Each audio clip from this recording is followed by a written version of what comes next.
Welcome back to the second episode of Series 34, everyone. We welcome back Nick Butler to finish creating characters for the modular world-building game Tidebreaker. But before we get to that, we have some announcements.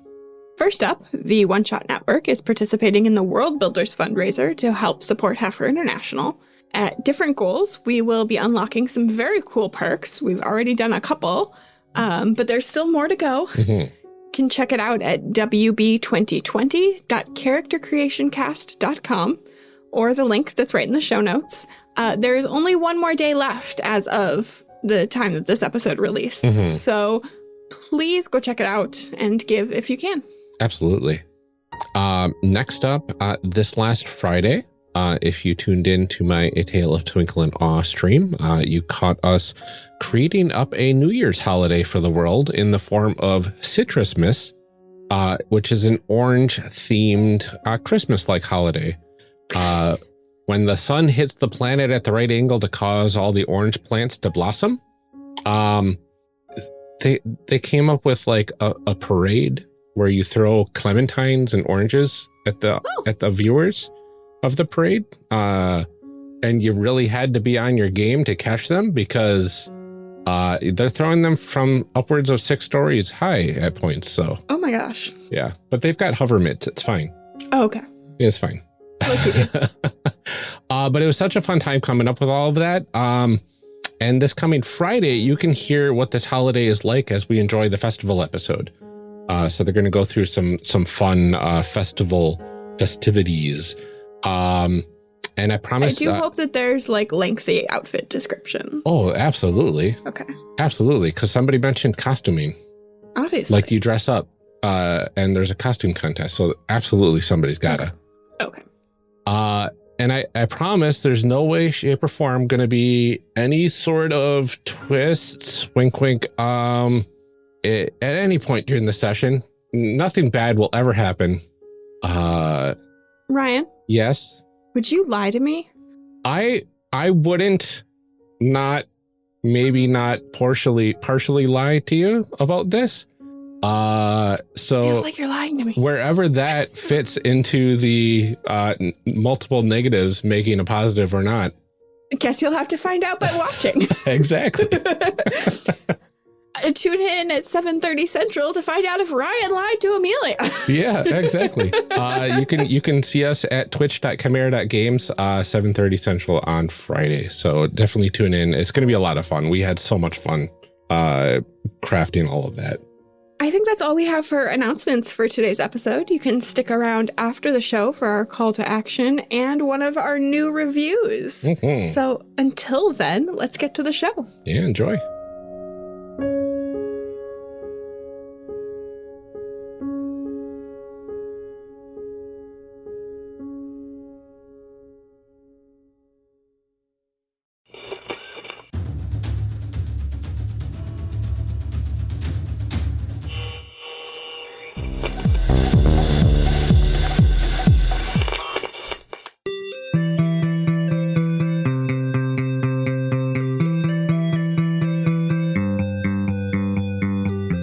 Last time on Character Creation Cast, Amelia was creating a prized fighter coming out of retirement. Nick was creating a Tien from Dragon Ball Z knockoff. And I was creating a magical girl in this DBZ world. We're picking up right where we left off last time. Enjoy. Yeah, the next step is to make a job. So, yeah, you gotta get a job. Everybody has a job. Okay. I don't know what that says about my game. Like, maybe I'm kind of like just a crappy capitalist kind of guy by nature, but I don't know. You need something to do with your time. Like, yeah. Even if it's not for money, you've got hours to fill. Yeah, everybody's got a thing that they're doing, right? And that's called their job. And so the job system is kind of how we handle skills. And Tidebreaker, it makes an assumption that you're really good at everything a typical action hero guy does, right? So that's the jumping, that's the running, that's the climbing, that's like if there's cars in your setting, you can drive. Like, you know, if your game is about doctors, you know basic medicine. Like anything that makes you like function at a very base level in this world, you're good at it. So in DBZ, like, you know some basic science stuff because you know how to use capsules. Like, you can probably use a computer. Like Goku, who's probably the exception because, you know, he's an alien, and also Goku's dumb as rocks. So, but you get all those stuff. Those are called heroics. Everything else is up to your intuition. So you get a number of what we call tasks equal to your intuition. So it's like smart people, like smarter people, or people that can remember more things, tend to have more things that they're decent at. Cool. So I only have to pick one thing. Yeah, it's like you are pretty good at one thing. So for my TN knockoff, we're going to say that I'm pretty good at meditating, because TN is basically kind of like a Buddhist monk kind of character. I'm good at playing board games. I think he played Chinese checkers and stuff. And just because to make it not exactly TN in general, like, I'm good at exorcism. Okay. The Dragon Ball universe does have ghosts occasionally. Like, they're not huge on it, but they exist. And so, like, I have kind of an exorcist monk that's pretty good at playing Chinese checkers, doing some basic spirituality stuff, and getting rid of pesky ghosts and things. Okay, so I'm kind of like more like Moroku from Inuyasha. Okay. All right. And then from there, I have one thing that I'm amazing at, and that's called my specialty. So of all the things in the world, this is the only thing I actually get to add dice to. Your regular task and your heroics, you just use your stats. Everything else, you add +1 to it. So you can try literally anything. Roll your regular stat, and your ones just remove successes. Because, like, again, Tiebreaker is a game about hyper competent heroes. So, like, it doesn't matter what it is. Like, you can try it, and, like, you have a okay chance of success. Like, your regular tests, you have just a regular amount of success, and your specialty, that's the thing that you're probably going to knock out the park. Okay. And that thing that I'm going to knock out of the park is, well, I mean, it's DBZ, so it's going to be, like, training. Like, I'm really good at training people. I'm the character that you go to when you need to get a new transformation for the season. So, like, I'm not TN anymore. I'm King Kai. Nice. Anyway, so my specialty is training, and whenever I need to do something along those lines, I get +2 to that. Yeah. So, what about y'all? I'm gonna go with one of my jobs is going to be astronomy. Okay. What was your intuition? 2. All right, so you got 2 things. Yeah. What's the other? Trying to think of a good other one. I have to think about that one. Do you got anything, Amelia? Well, here's the thing. I want my job to be a talk show host. Oh. So I would say interviewing. Oh, yeah. That's what I put for my specialty was interviewing. Yeah. Specialty is interviewing, and then probably, like, just a regular task would be, like, I don't know, like idle chatter or something like that. Asking the right question. Yeah, just questioning. Let's see. Because I think you have to do something after you're done, you know, like you're out of your prime. So you transition to talk show host as your retirement job. Oh, you could do gossip as your regular task. Oh, yes. Ooh, gossip would be fun. I'm going to change that. Whoops. All right. My other is geology for my other job. Very sciencey, magical. Very sciencey, yeah. Specialty. Okay, goodness. Could be like research. Yeah, research sounds good. It's a very brainy magical girl who likes to kick butt. Yeah, she's definitely sounding like Pluto was the smart one. Okay. Right? Am I wrong? I have seen maybe 5 episodes of DBZ. No, so talking about Sailor Moon. Oh, Sailor Moon. Oh, yeah, Pluto. Yeah. Pluto. Yeah. Pluto was. Yeah. I mean, Neptune was really, really smart. The one with the short hair. Yeah, that would be Ami. That would be Mercury. Mercury. I thought she was the smart one. Right? Yeah, Mercury's the really smart one. Yeah, so you're kind of like her, I guess. Yeah, a little bit. A little bit of Mercury in there. A little bit of Mercury, a little bit of Jupiter. Yeah. A little bit of Mars. All right. So, from there, moving back on to the parts that we're actually recording again. Yeah. So you have your jobs, you have your specialties. So we move on to our quirks. You get 3 of these. When you're making your character and your concept, this is why I say do your concept first, because your quirks basically define what that concept is, and everybody else that has that same thing. Okay. So, like, if you're like a magical girl, Yeah. your 3 quirks are basically the blueprint for every other magical girl. Okay. So, like, if there's like a magical girl knockoff version of you, like, they've got the same 3 quirks, or maybe like one different, depending on how frisky the GM is feeling that day. Mm-hmm. But typically, they're going to use your character's quirks as a blueprint. So you get 3 of those. And then beyond that, you get 1 standout feature. And that standout feature is a very powerful passive ability. Sometimes some of them are active, but mostly these things are passive. But you are the only person in the whole friggin' universe that has this ability. So amongst all of the magical girls, amongst all of the exorcist monks, and amongst all of the whatever Amelia is, like this is your thing. Okay. Very cool. Yeah, and from that's going down a list of quirks, picking 3 of them, going down the list of standout features, pick one of those. Mm-hmm. And, just pick whatever sounds cool. And then, write it down. Because until you, like, have played the game a few times, like, a lot of this is just going to be like, hey, when you do this and that, like, you get to add this, or, like, whenever you, whatever. Like, it's... Yeah. But like all the quirks in this game also have a secondary thing that is specifically for like being diplomatic or sneaking or something. Where the first half of the ability is for like specifically combat stuff.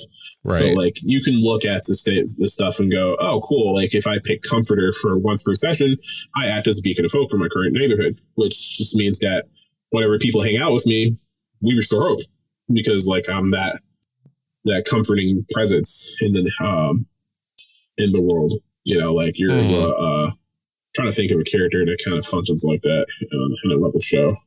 Okay. Kind of like Daenerys in Game of Thrones, kind of when she was still a good guy. Like spoilers. Okay.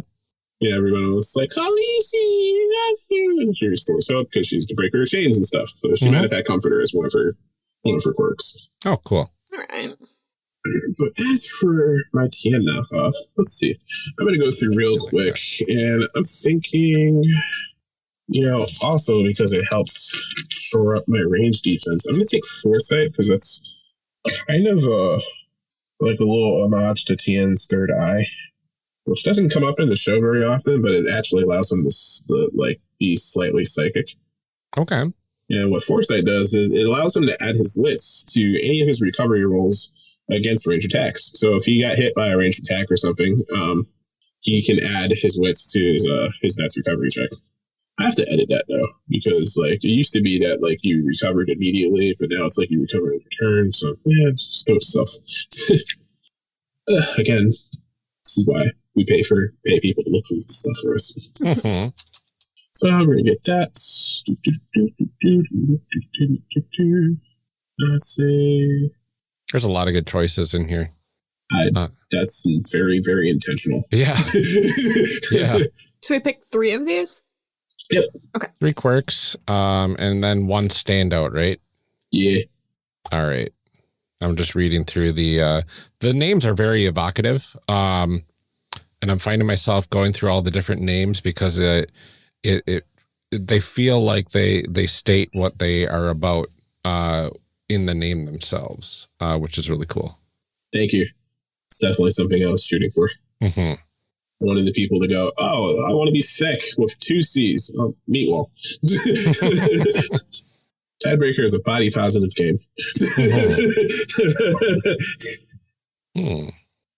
Okay, he's going to get Resolute, because that's definitely Tiana in a nutshell. The guy does not give up. And what Resolute does is whenever he takes damage, he can spend 5 momentum to add his focus to his next attack roll. So, additionally, whenever he uses the Hope ability, Could You Not, when conducting negotiations, and Could You Not just basically like stops him from taking negative effects from things. So, like, if anybody has like a rider effect that like makes him botch or something, he can just say no. it also applies to his abilities that would cause him to botch. Because you're not does everything but prevent you from botching. Okay. But while he's negotiating, it also includes botching. Right. So he's super tanky, and he's really good at getting his point across. Nice. All right. So I got my Quirks and Standout selected, I think. I had to pick my Standout, but I got my Yeah, Quirks. I've got one more to go. But I also liked Resolute. Oh no, I closed it. Shoot. Yeah.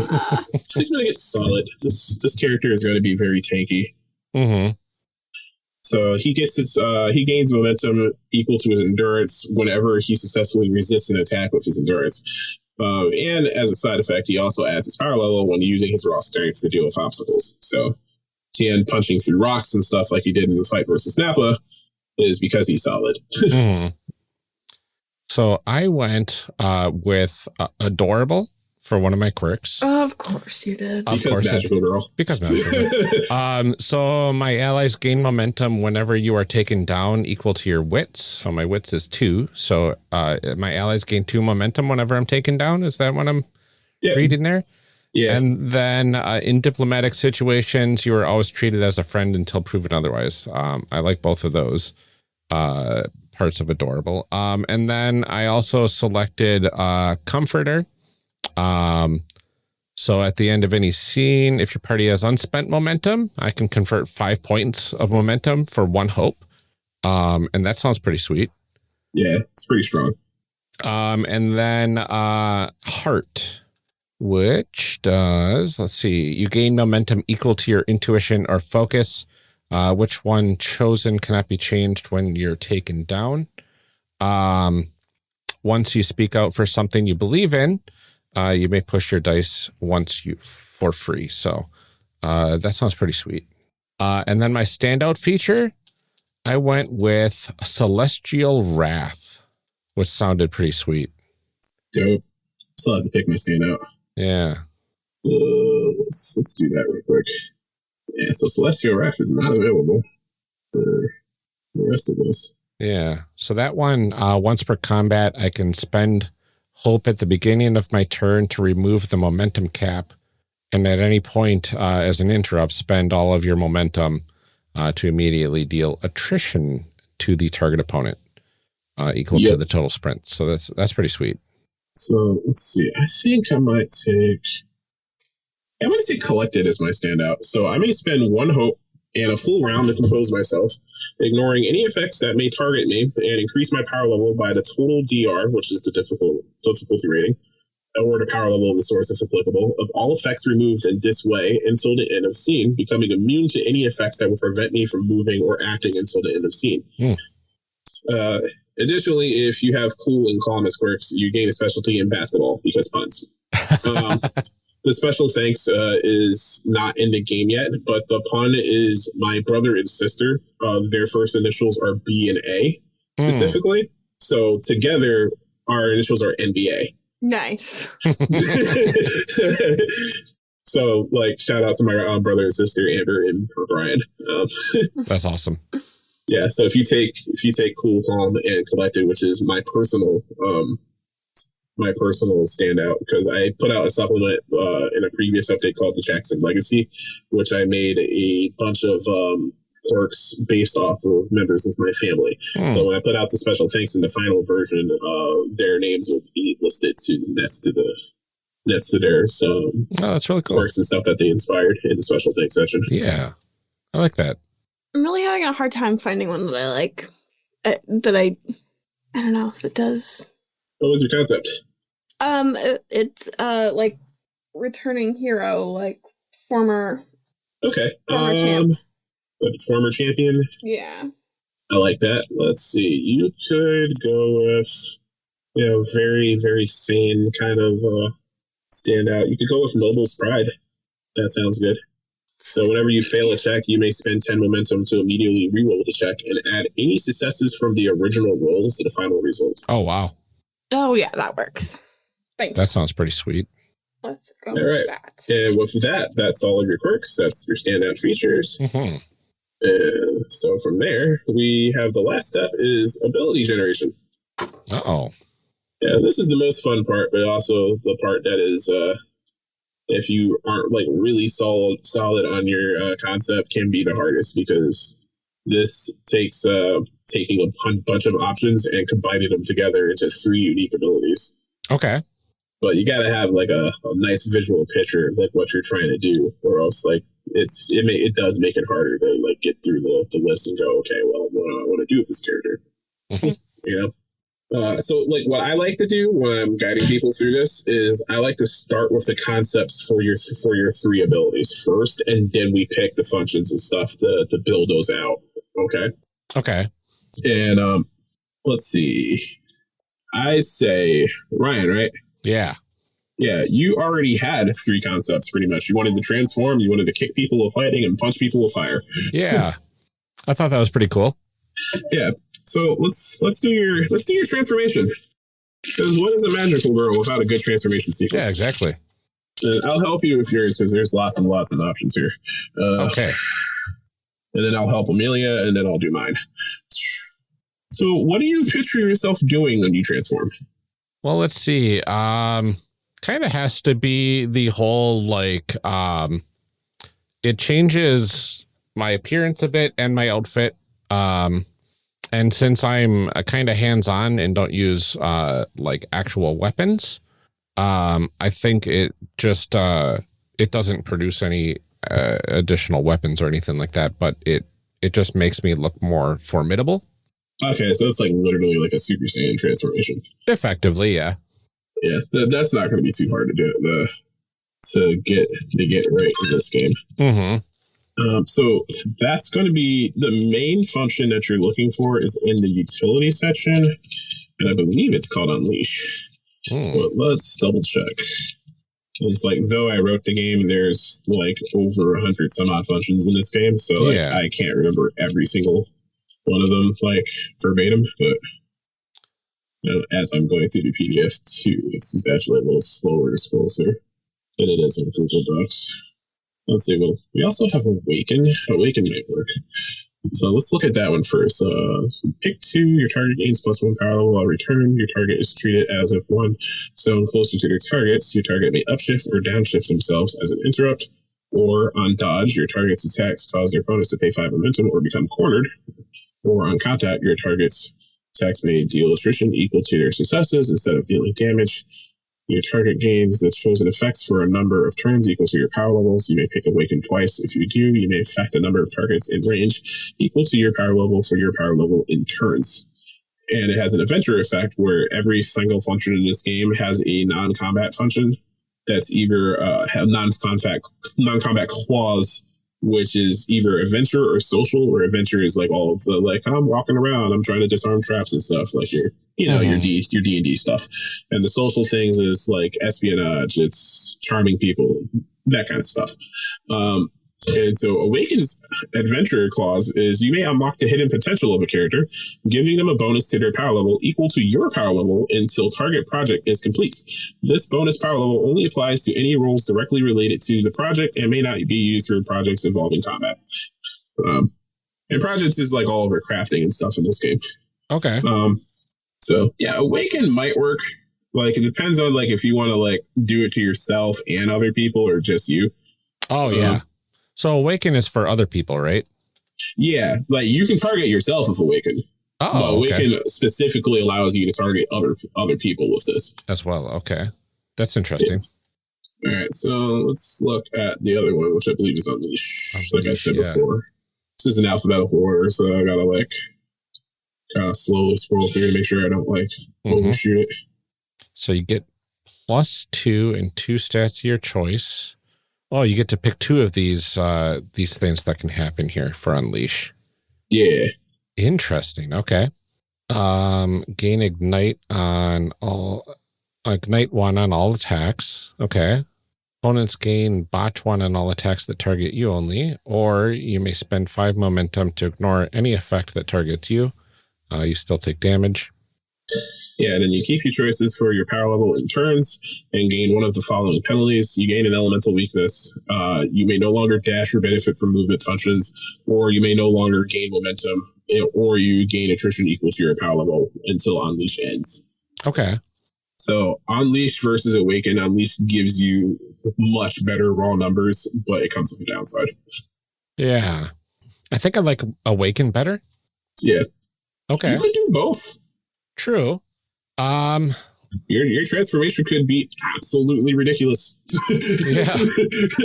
I mean, maybe I think that might actually fit well. Because then I can go up 2 power levels if I need to. Yeah. Right. And that stacked power level that you gain would also make the duration of these last longer. Cool. So I'll take Awaken and Unleash then for the functions of the transformation sequence ability. All right, so you got to pick the 2 options for each, because Unleash and Awaken have those extra levels. Oh, fun. Has those extra steps. Okay, so let's see. So I get to choose Awaken. Your target gains +1 power level every turn. Your target is treated as if one zone closer to their targets. Oh, that's cool. Your target may upshift or downshift themselves as an interrupt. On a dodge, your target's attacks cause their opponents to pay 5 momentum or become cornered. Or on contact, your target's attacks may deal attrition equal to their successes instead of dealing damage. Oh. Yeah, the important thing about those is on dodge is whenever your opponent chooses to dodge at all, that effect happens, even if you miss. Okay. And on contact is the same thing, but for blocking. Okay, so I really like the your target gains +1 power level every turn. Mm-hmm. That sounds pretty sweet. Oh wait, if it's every turn, yeah, then the transformation lasts for your starting power level. It's not, because it's not an immediate power level boost. It's like, okay. Yeah, sorry. Oh, that's fine. Yeah, so you still get to transform for 2 turns, and then get like stats out the wazoo. Yeah. I think that makes sense. Because I'd still be kind of competent without the transformations. Yeah, you're still really good without the transformation. Put myself into kind of an overdrive sort of situation. Yeah, you're like spinning around in a circle while your clothes magically come up on you. It happens before the fight starts, but this is more like you're activating your... Exactly. You're like, oh crap, my friends are in trouble. Yeah. Mode. Let's see. Yeah, and I think I want to. Your target is treated as if one zone closer to their target. So, people would be one zone closer. Yep. So it's basically giving yourself ranged, like in a jank way. Yeah. But I can definitely see that working. And then for Unleash, goodness, I do love me some crunchy games. This is definitely right up my alley for the amount of options. It's tickling the 90s part of my brain. Yeah, I like the crunch, but I don't like the math. So yeah. Like I kind of went for the balance there. That makes sense.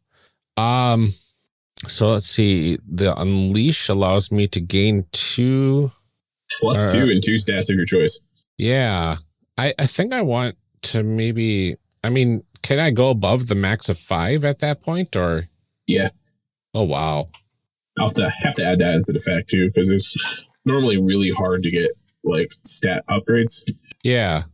But Unleash is like one of the rare things that allows you to do that. Okay.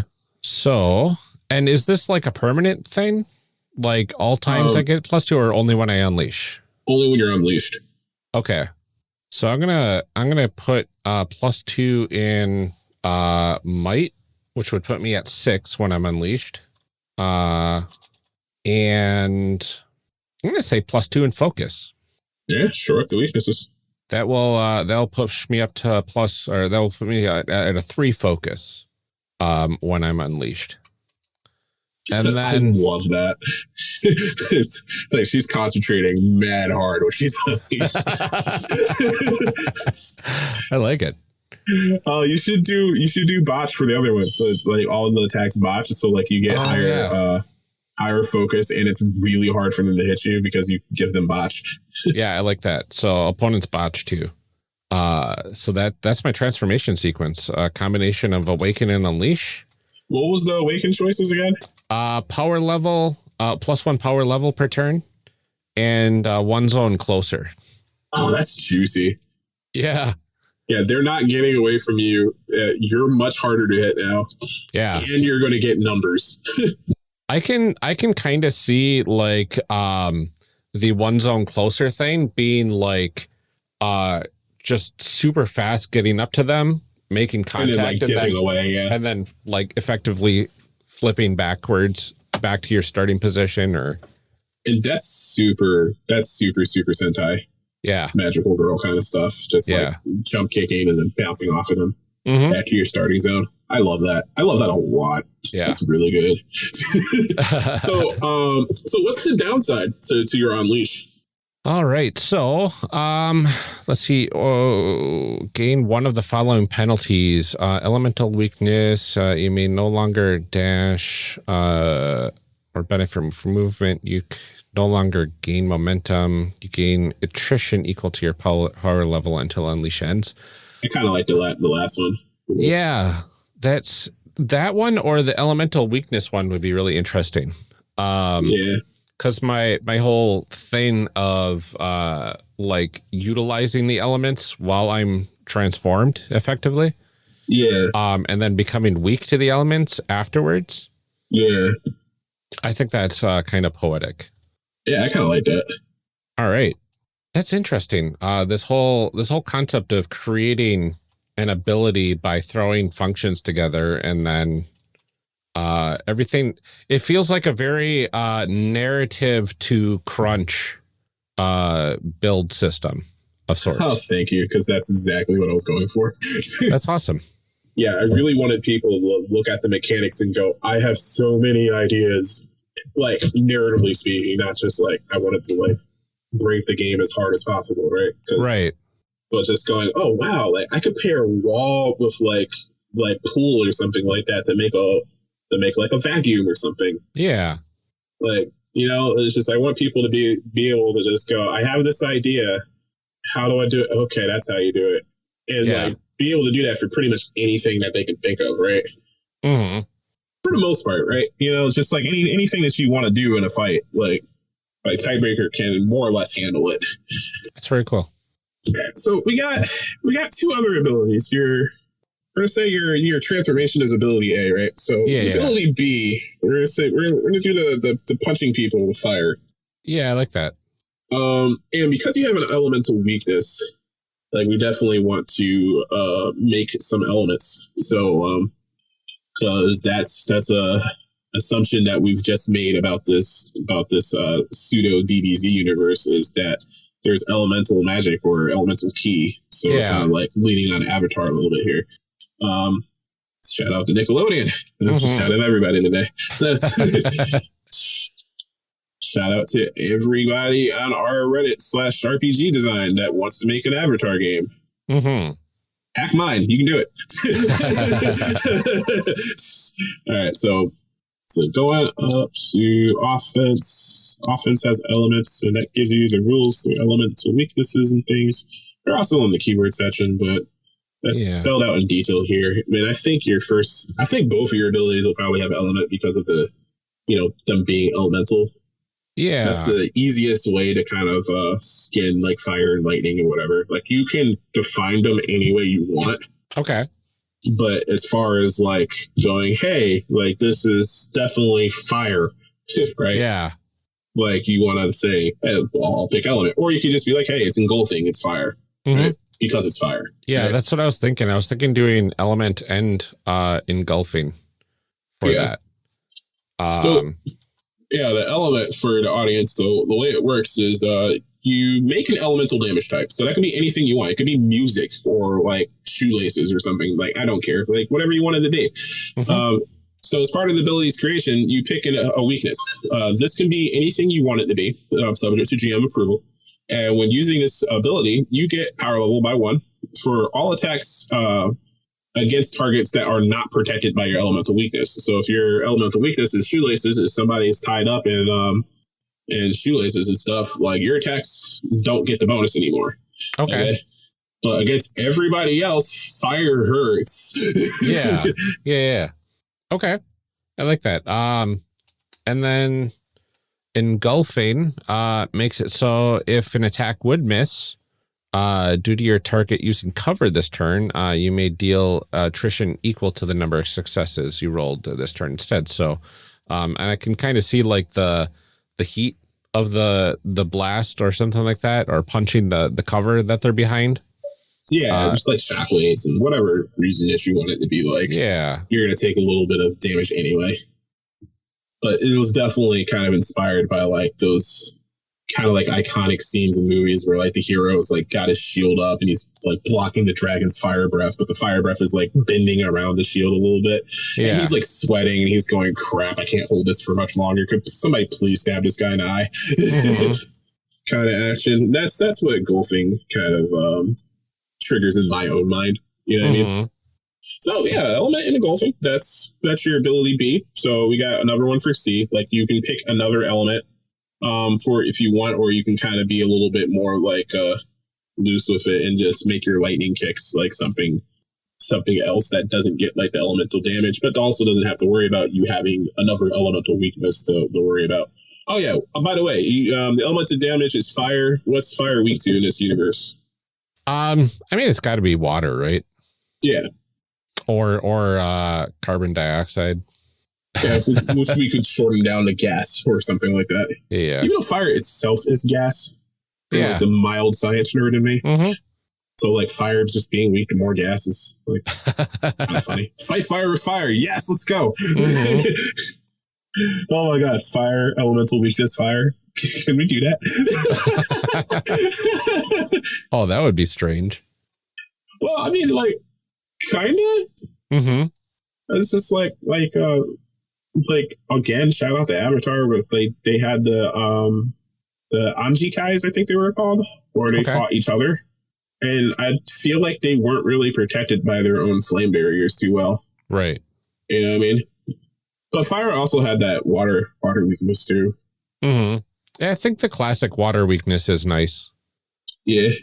We'll just go with that to keep it easy to remember. Facts.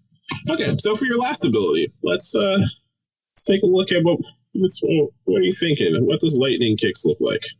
I think it has stun. Okay. It does no damage, but your opponent may not spend or gain momentum until the end of your next turn. And then there was another one that I saw that looked really interesting. I think it's up further. Exhausting. So on contact, your opponent's next attack may only deal damage on a critical hit. Ooh, that's dirty. Yeah. And their chances of dealing critical hits to you when you are either transformed or you've stunned them is very low, considering they can't momentum shift you for that turn after getting hit with that by that. Or do any of the other like dozens of things that require them to use momentum to power up their abilities. So like that's a good shut you down kind of lightning kick. Yeah, that's kind of what I'm thinking about, or with that. Oh man, I can see this character playing out. Like if they get serious, they transform, they get like stupid strong and fast for a second, then they lightning kick the crap out of you the second turn. Yeah. And then like that third turn, you're just sitting over there. I'm like, okay, then do something. Yeah. Yeah. I like it. Yeah. All right. So that's a character. Cool. Oh, wow. So I'm done after the abilities? Yep. Oh, beautiful. With the scenario generation and stuff, we would be adding hooks and questions and things. Yeah. But I would like to skip that without going through the whole scene gen process. Yeah, I think that's fair. It's a little incomplete without it. Yeah. But like as far as like being able to play the game and just start going through and doing all the talky bits and the fighting or whatever, like you're all set. Cool. All right, so Amelia, you've been a little quiet while I've been helping your boy out. Yeah, I had to go down and get some Advil. Oh no. FYI, do not feel good. Oh no. Oh, I'm sorry. No, it's okay. I feel like I'm gonna throw up. So we're gonna go through this, but I'm a little quiet because I just really don't feel good. So I'm here. If you're following along, I'm trying. You got three abilities, 2 functions, so we got pick 6 and you're good. Oh my god. Okay. Yeah. So let's get into this concept. You're a returning warrior. You know, like you've got that noble's pride in you, so like you're really good at fighting and you believe in yourself. And so why is that? Like let's dig into it. Yeah, I feel like what Ryan's makes your got character his badass? like skills from step 1. So Yeah, I accidentally fell right into them, which was cool. Yours is definitely a much more open-ended concept. Yeah, I know, which makes this hard because I feel like there's like I'm having analysis paralysis right now, where there's just like too many. Yeah, there's a lot of options. Too many which options is why in front of me. you do the concept first. So like you go, hey, I have this character. I want them to do a couple of things, and then you just make the mechanics fit your concepts. Yeah, you know that's the best way to go about this. So let's drill down into your concept more. Okay. So let's picture your character in a fight. Like what does their fight look like? Like take all the mechanics away from it. So like you see your character, like what do they look like? Like how do they fight? Well, I mean, like for my stats, I put most of it into agility, so I imagine it's quick. Like you're a speedster. Yeah. So like, do you use weapons? Like, are you kind of like, do you have a particular martial art in mind that you're trying to emulate, or like? Like just like thematically speaking, like you don't have to be like a martial arts aficionado, but like you just be like, hey, I wanted to look like Bruce Lee. Or you know, here's like the thing: if Ryan is going to make a magical girl for the 2nd series in a row, then for the 2nd series in a row, my character's going to have a katana. Hey, take that, all Ryan. Right. Do it, speedy katana guy or girl. That's person. I mean, literally the character I made last time too was like quick and dirty. Like, yep. So let's take that character from your previous episode and make them a tiebreaker. All right. Yeah. And like me being a little bit of a weeb, I'm a fan of the teleports behind you, nothing personal, bro. Kind of action. So let's do this. All right. So take your last character, turn it up to 11, and let's see what we get. Right. Right. Yeah. It's not a light up katana this time, at least. Although I mean, you are in Dragon Ball universe, it very well could be a light up katana. You have got key powers. It's like not made out of a light bulb, at least. No. Could be. It's also a science fiction universe. DBZ is very very fruitful kind of universe to be building in.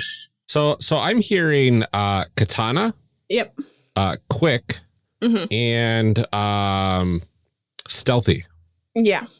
3 different things. I mean, that might be a good base for the 3 abilities, right? That's true. Katana Rogue. Okay. So audience, when you're listening and you get into the comments, sounds like she's building hit with a sword. Okay.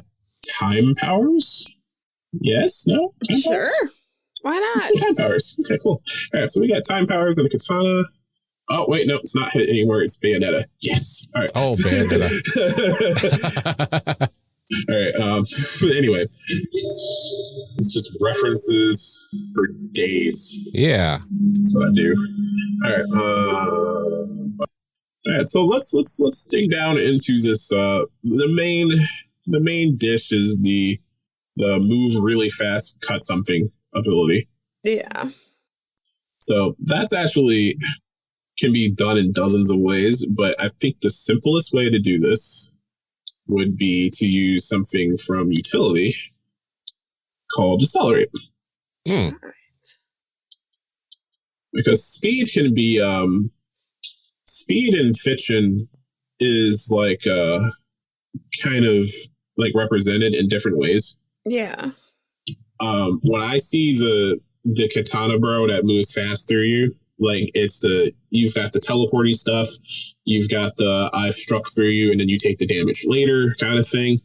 But like I want to focus just on I'm faster than you kind of bits, right? So Accelerate does this. And what it does is you may spend 5 momentum to shift upward 1 spot in the initiative, or to immediately gain 1 turn's worth of charges to any of your bank effects. Tiebreaker has a lot of functions that have what are called bank effects, which basically you get to just roll your dice and then save the successes. Okay. And then you use those to trigger something ridiculous. But I think for you, I would probably say just go, hey, I'm going to go faster because I'm faster. Yeah. Right.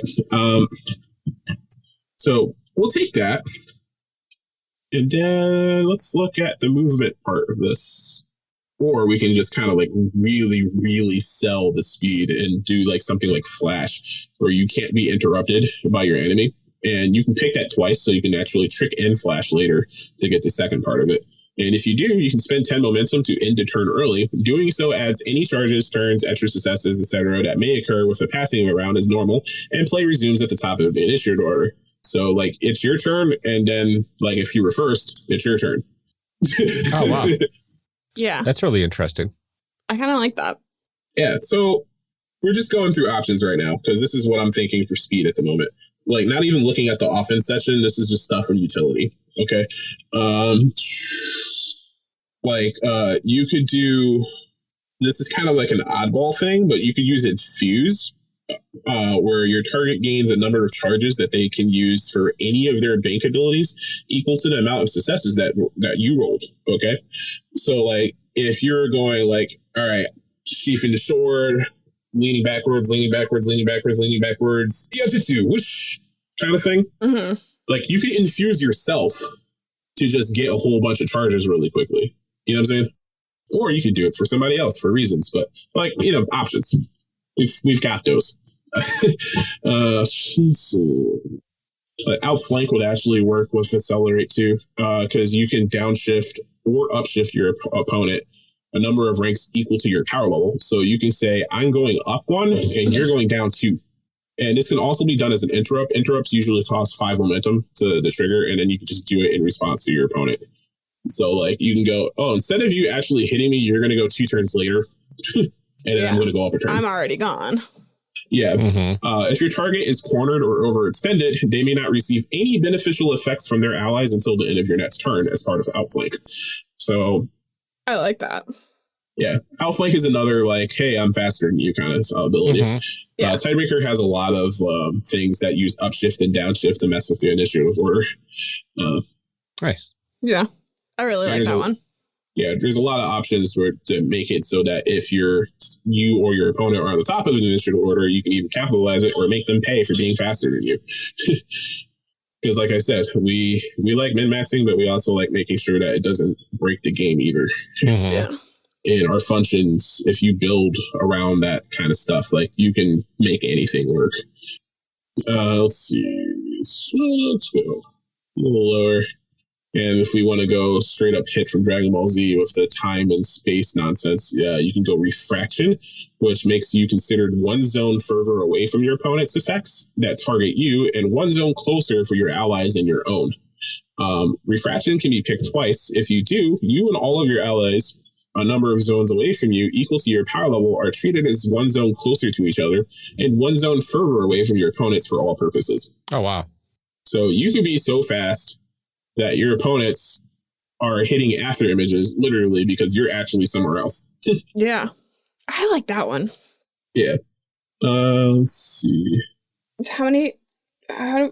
So you get 2 functions per ability, right? Yep.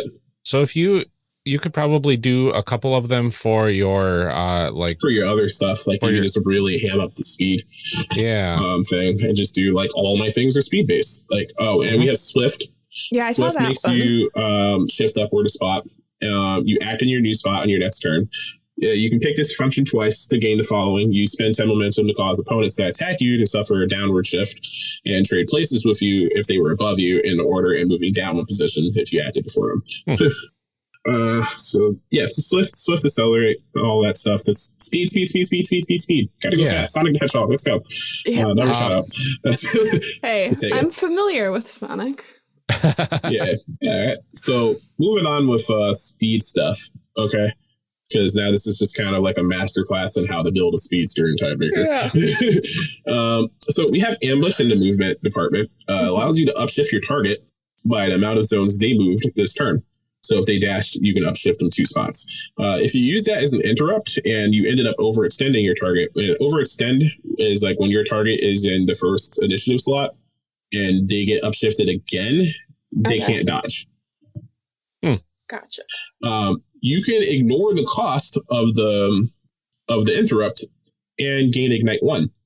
So let's see. I thought close looked interesting too. Yeah, close is fun, especially if you did something with like refraction or like some nonsense like that, or if you do it with Ryan's character when they're transformed, like that would combo really well. Yeah, and I know you wanted kind of a stealthy person as well, and I saw there was a camouflage defense. Yep. There's a fleet. Yeah, fleet is like the most simple. It's like, I want to move further. This is the one. And exile is the straight up teleport, like because you can exile yourself. So you instantaneously move your target to a zone of your choice up to your power level away from you and may prevent your target from moving away from the zone of your choice until the end of your turn. The target does not trigger any hazards or anything like that upon moving into the zone and does not count as having moved for purposes of effects that track that. So yeah, you could just exile yourself and not prevent yourself from moving away to just immediately just go, poop, I'm over here now. Where fleet actually does still trigger anything that happens if you move into zones of bad things. Gotcha. Hyper is probably the other like OG in movement, because while dashing takes your action, normally Hyper just says you can do stuff while dashing. Okay. And if you spend momentum, you may spend momentum as hope for the purposes of pushing dice. So what a dice push is, like, say your dice landed on a 3, and if you apply push 1, that dice becomes a 4. So thus it's a success. Hyper builds are really cool when you're doing showstoppers a lot, because, like, hey, you gain Ignite 1 immediately for triggering a showstopper, right? Yeah. And if you're dashing around with Hyper and you got a bunch of 5s, you can just push them into 6s, and then you get more dice. Very cool. Yeah, so, like, it's got options. Jaunt is another kind of teleport effect. You may move yourself 1 zone and then upshift yourself.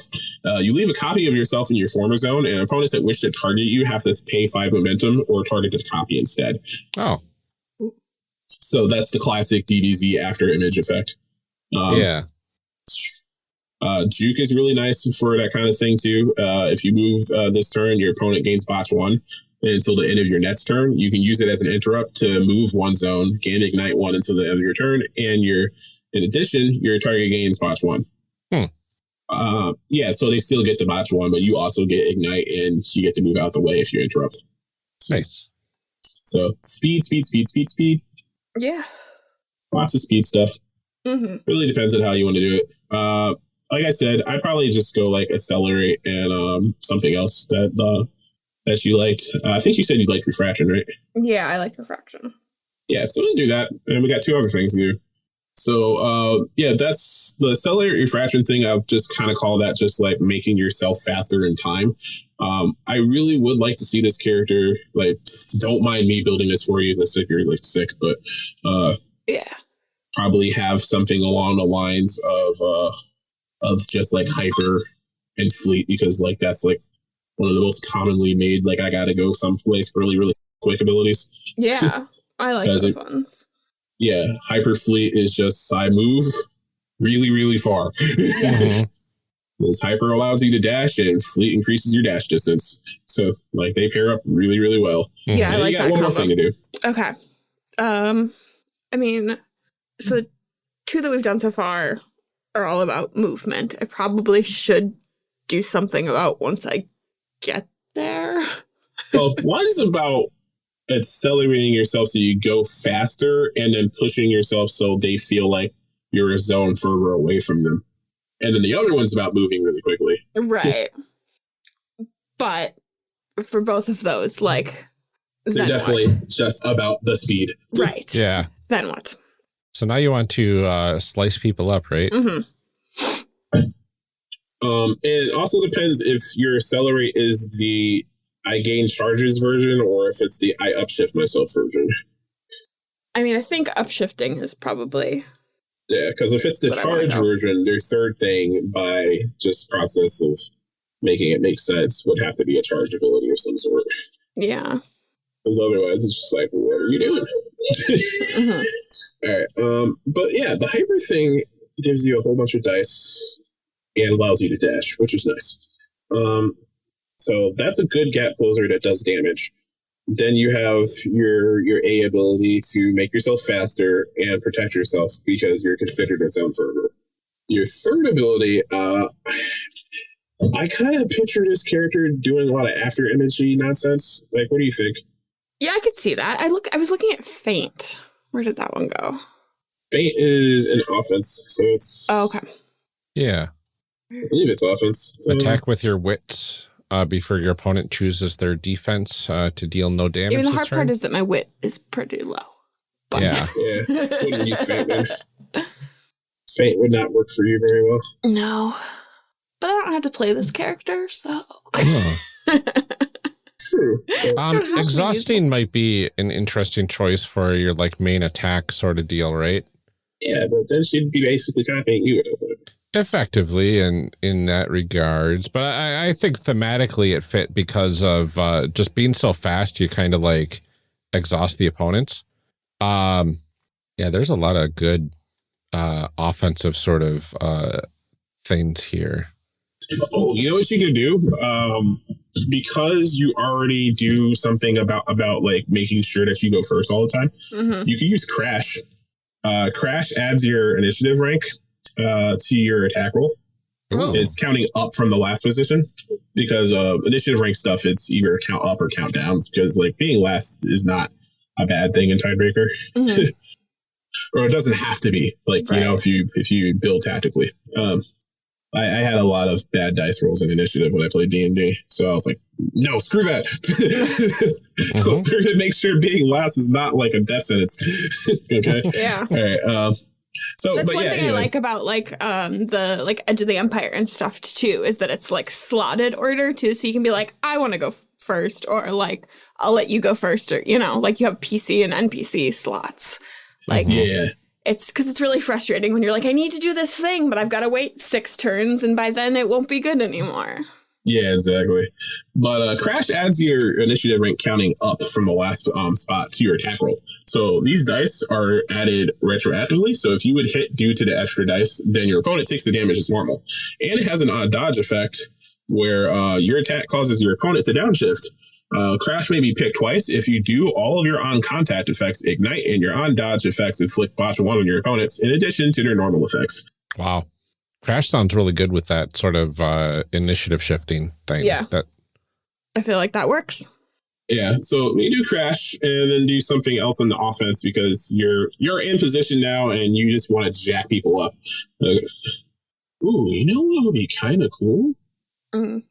Just for that odd balls position where like you haven't got first yet is anticipated. So you may add your initiative rank counting down to your next attack until the end of your next turn. So you can trigger this function as an interrupt to gain the bonus immediately until the end of the current round. If you're not attacked before your next turn or interrupt an opponent, you botch the action. But if you're somehow last, you succeed either way. Yeah. Oh, we should change your standout feature too. Okay. Because since we're now just like all about the gotta go fast nonsense. Yeah. And the standout feature I'm thinking is Speed Demon. Because reasons. I mean, I feel like the description says enough about why that would be. Yeah, like why it's a good thing, like to get Speed Demon, right? Well, let's look at what it does. Erase this here. These are like the messiest notes I've ever taken. Holy crap! Wow. I gotta scroll up quite a bit. Yeah. So if you're not first in the initiative order, after initiative is rolled, you re-roll your initiative and add your power level. If you are already first, your agility rolls explode until the end of combat. Oh, yeah, I want that. Yeah. Okay, I'm writing that down. That sounds pretty sweet. And I would probably change one of your quirks to high strung because it allows you to make your initiative rolls ignite. Oh, I already had that one. Oh, you did? Oh, cool. Yeah. And yeah, you're definitely optimized. Ha. That's awesome. Look at that. All right, well, playing the game. Other than myself, that's it. That's All right. awesome. Because while I was helping y'all, I didn't actually do anything for my own character. That's but perfectly fine. I can basically just make 3 quick abilities real quick. There you go. So let's see. I want key blasting because I'm a DBZ character, and what is a DBZ character if they're not throwing balls of energy at you? But for my main key blast, we're going to do ranged because obviously. And I think push will be fun. Okay. So, like, when you get hit by one of my beams, it blasts you off into oblivion. Oh, that's nice. And so I'm also going to have a hyper speed kind of attack to allow me to close distance and do damage. So Okay. I'm going to use hyper and jaunt. Okay. So I can dash and attack at the same time, and I can also interrupt to leave a mirror image and move away if I need to. So I don't have to worry about my really low focus, because if I have momentum, which I will because I'll be blocking all day long, right, is to just go, no, I'm not even there, bro. Right. Let's see. Yeah, for my last attack, I want to do, but these are more like kind of approaches because that's the way abilities work in this game. So I have the ability to key blast, I have the hyper speed, and I really just should have something that's kind of like general purpose for my martial arts abilities. So yeah, we'll just call it martial arts. Okay. And my martial arts will be revolving mostly around punching people in ways that makes it harder for them to punch me back. All right. Not in that kind of like pressure points nonsense, but just like hitting them in the gut so hard that their eyeballs pop out. Because that's a very anime standard kind of effect when you get hit in the gut really hard. Yeah. I'm trying to scroll up to the top so I can take the contents in there. It's just what I really need. Oh, there you go. Just doing all that. Because one thing I did do right with this early assets version is I made the table of contents clickable. There you go. As someone who has to deal with a lot of PDFs in their job, there's like nothing more frustrating because I'm like, it's not hard to do. Like just that and bookmarking your PDFs, but I didn't know how to do that. I'm sorry. No, that's okay. I mean, again, early access version. So like the final version, definitely going to have bookmarks because I am very much with you on that. Let's see. Tien is going to have for his last thing, because I'm just imagining him just hitting people like hella hard with his punches. I almost want to add detonate just for no reason, just because I think it'd be funny to just hit people and watch their armor blow up. But that's not like kind of true to the source material, and I like kind of like stick to as close as to that as possible if I can. Yeah, so we're gonna just do like kind of like the rapid punching thing that's very common in the show, and just go with flurry. Actually, yeah, we're going to go super basic and go flurry. So on dodge, opponents must spend 5 momentum to dodge this. If they don't, I add +1 power level to the attack. And on contact, the opponent suffers a downward initiative shift. Cool. So whenever he does attacks with his melee, something bad happens to you either way. Like he doesn't actually have to hit you. So we'll do that and overwhelming, which is the other like kind of like super basic offense function that we have in there. Okay. And it functions pretty much similarly to Flurry, that it has an on-contact and an on-dodge. So the on-contact for overwhelming is opponents have to spend 5 momentum to block it. If they don't, I get +1 power level. On dodge, opponents have to move out of the zone or be affected as normal. So like you can just step out of the way of his martial arts ability if you choose to dodge. On the other hand, because of the flurry, he gets more defense if you don't. I mean, he gets more like power level if you don't, right? Okay. So like he's got like it's a win-win for him if he's using his martial arts. Yeah. Either way, he's going to get some sort of power level boost, and either way, like you're going to have to spend 5 momentum to keep up with him. Okay, that's pretty cool. Yeah, and so that's all. All right, now we just need names. So I've got, I went with Crimson Stainer for mine. That checks out. Yeah. And I'm for going to mine, name my character. Are we ready? Yeah, Yep. yeah. Falcon Swift. Nice. Ooh, that's very nice. Oh man, this gives me great Sandman vibes in the best way. Because we feel like kind of like one of those like Super Sentai forces in the universe. Oh yeah. DBZ actually has like that in the form of Great Sandman and an evil version in the Ginyu Force. Okay. Which is kind of like a stretch because they're not really Super Sentai, but they've got that kind of like group dynamic thing going on. Yeah, but I'm not going to follow that same naming convention, unfortunately. My fine. name is Niet. Niet. Yeah, it's TN backwards. Oh, nice. Okay. Yeah, all right, we did it for character gen. We created characters. Well, thank you so much for joining us for our Tidebreaker character creation episodes. This was a lot of fun. This was a lot of fun.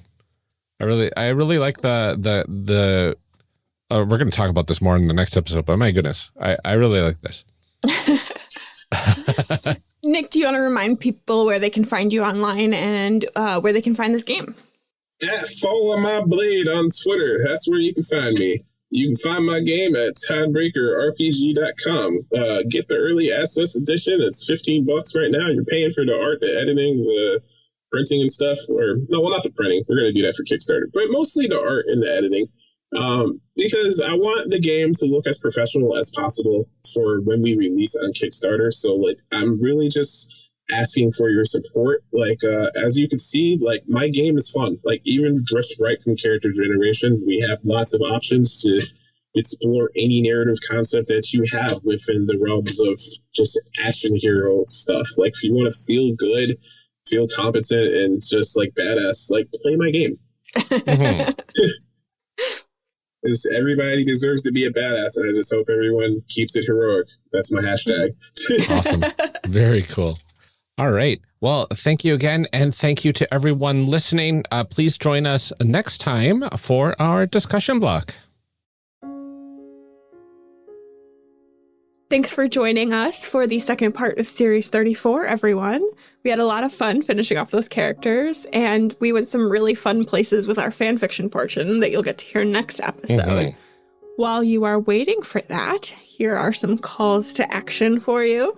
Yeah, I just wanted to remind everyone to check out my A Tale of Twinkle and Awe Chimera stream. Again, this coming Friday.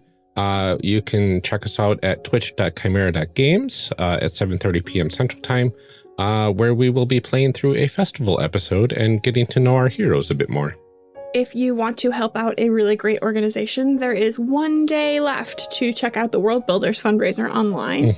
If you donate to it, please consider donating to the One Shot Fund, which will help us unlock some cool perks as we raise more money. At $20,000, Patrick Rothfuss will appear on Skyjack Courier's Call, playing the character that he played on Skyjack's Prime, as I like to call it. So that would be very exciting. At $30,000, One Shot will die.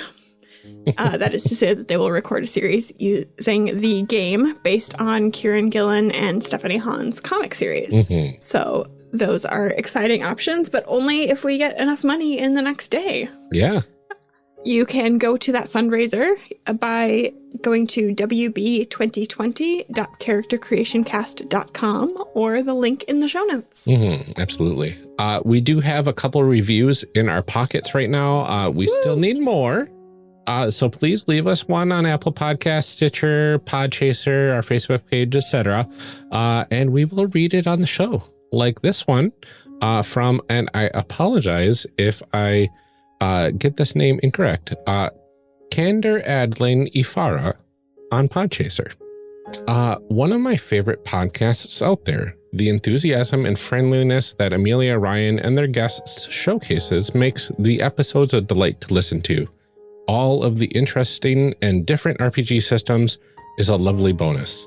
CCC is a bright light in a gloomy current, a lovely, fluffy blanket of nerdery, love, and fun to ward off the cold reality.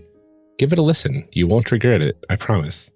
Oh, no one's ever described me as a fluffy blanket. I'm pretty sure they were talking about you. I don't know. I love that. A lovely fluffy blanket of nerdery. I love it. Yeah, it is That's going to be the tagline for our show now, I think. It is definitely a good tagline. Thank you so much for that review. Gosh, this one made me smile so much. And yeah, these are difficult times, and reviews like this really help us out and really give us a lot of good fuel. Yes, to these keep reviews going. are our lovely fluffy blanket. Exactly. So thank you again for that. All right. Well, I think that's everything that we have for this episode.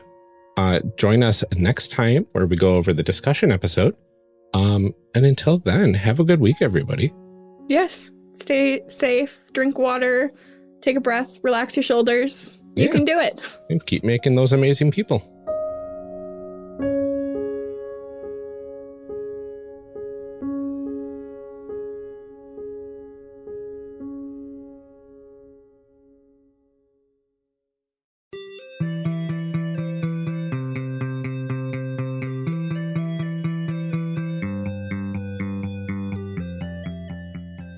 Character Creation Cast is a production of the One Shot Podcast Network and can be found online at www.charactercreationcast.com.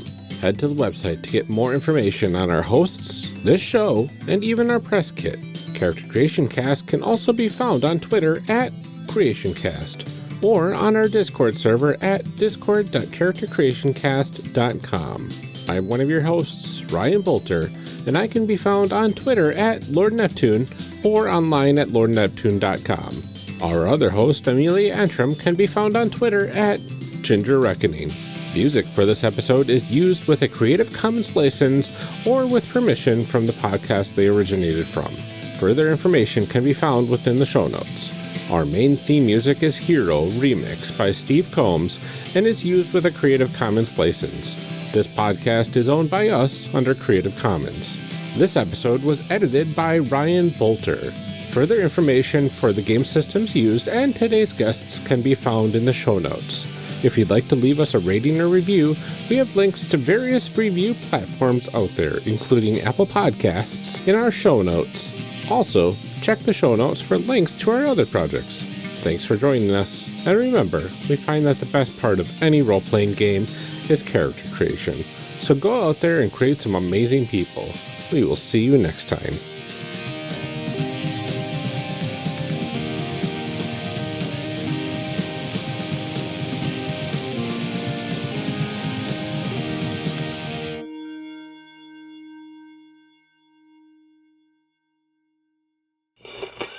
Now we gotta read some show blurbs. Show blurbs. Show blurbs. Show blurbs. Show blurbs. Character Creation Cast is hosted by the One Shot Podcast Network. If you enjoyed our show, visit oneshotpodcast.com, where you will find other great shows like One Shot. The most fun way to learn about new games is to play. On One Shot, you can discover the amazing variety in RPGs by listening to actual play.